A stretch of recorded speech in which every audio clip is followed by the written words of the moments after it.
want to love what you want us to love. We want to hate what you want us to hate. We're not going to the loudest voice. No, we're going to be your remnant. Look, I don't care if I clear out my whole church. I don't care if I clear out the whole crowd. I don't care if you unfollow me. I don't care if you leave my teachings. People left Jesus. They called him a lunatic. They called him in fact, they murdered my Jesus for what he said, for what he declared about truth, because they didn't like his truth, because it upset their ways of living. He called them on their crap. Yeah, I said it. He called them. So leave if you're going to leave.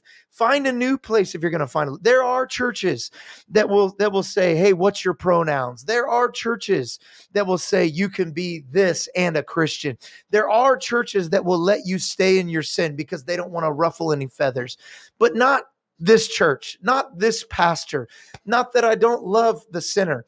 God hates the sin and he loves the sinner. God doesn't see one sin higher than another, but it doesn't mean he doesn't call out the sin. God finds the woman that is caught in the act of adultery. He says, daughter, from the first statement. He does not call her slave. He does not call her prostitute. He does not call her hoe. He does not call her hooker. He does not even call her sinner. He calls her daughter, because God sees you as a daughter or a son from the start. God calls you that, but because you're his daughter, because you're his son, he does not leave you where you're at. He tells the woman that is caught in the act of adultery, after they leave, after they're not stoning her anymore, because their sin is just as bad as her sin. He says, he who has sinned, cast the first stone. In other words, her sin is no worse than your sin. They were judging her based on she had greater sin. So God's not going to look at my sin. No, God looks at all of our sin.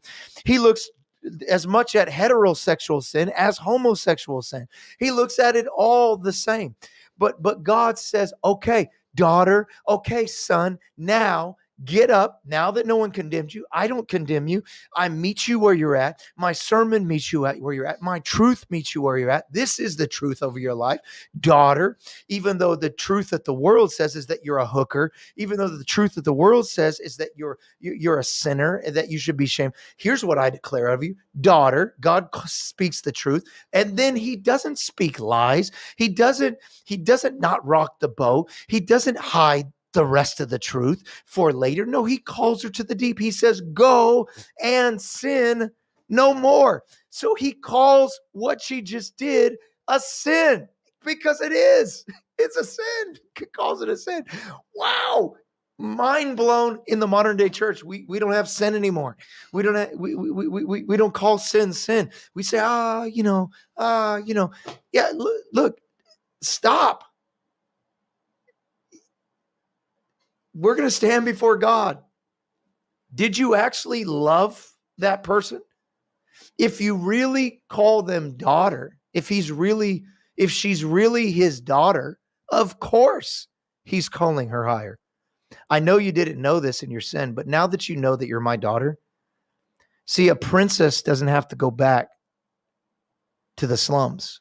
A princess now understands she gets to live in the palace. The only reason why you were giving yourself to every man every night, to the woman caught in an act of adultery, was because you didn't know that I had your heart, that I loved you where you're at.